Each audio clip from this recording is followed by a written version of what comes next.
Thousands of dollars worth of checks sent to Contact 6. Not because people like us so much, but they're wondering if the checks are worth anything at all. I figure if anybody's going to help me, it's going to be you.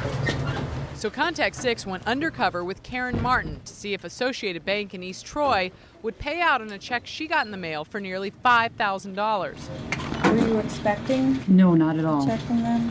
The letter the check came with says she won a consumer prize reward.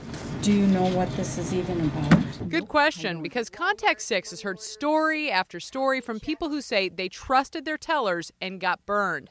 Big time for Lee Peters. He was able to cash a $98,000 check. $98,000.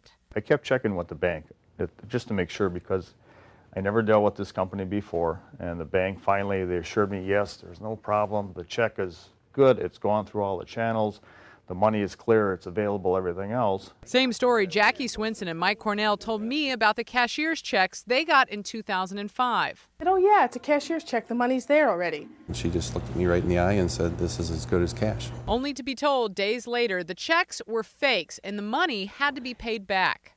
I'm going, well, how can it be counterfeit? Your personnel told me that this check was good. You see, all of them fell for the same scam, but in different ways. Lee thought he was going into business with a Japanese company. He took his 10% commission for allowing them to use his bank account and then wired the company the remaining $90,000. It's been just a nightmare. It just goes on and on and on. Jackie thought she won $13,000 in a foreign lottery. When that check came, I was the happiest person you could have met. And Mike had an out-of-state buyer for his ultralight plane. The check he received was for nearly $6,000 more. The buyer asked him to send the extra to a shipping agent.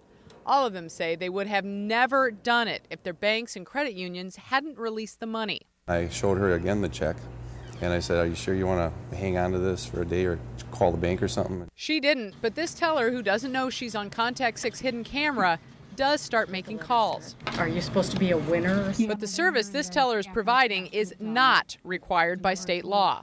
Regardless of when the bank lets you draw on those funds, if the check comes back as being a bogus item, the customer is still going to be responsible for that. Because I think what people are saying is, I handed you a piece of paper. You obviously thought that piece of paper was so real that you gave me the cash. So you should be responsible. Well, interesting. I'm not sure that probably the banking industry would necessarily agree with that. And it doesn't. Rose Oswald-Poles is the senior vice president of the Wisconsin Bankers Association. There just isn't time for them to take to make those kind of phone calls and double check the veracity of every cashier's check coming through. But sometimes it doesn't take that long. Back to Karen Martin and our hidden camera. It took her teller just under a minute to tell her this. I would not cash this. After a call to be sure and 4 more minutes of checking, Karen walked out without the money. Which I was thrilled. Now I'll continue banking here forever. While others are being sued by their banks and have closed their accounts. If you can't trust them, who can you trust?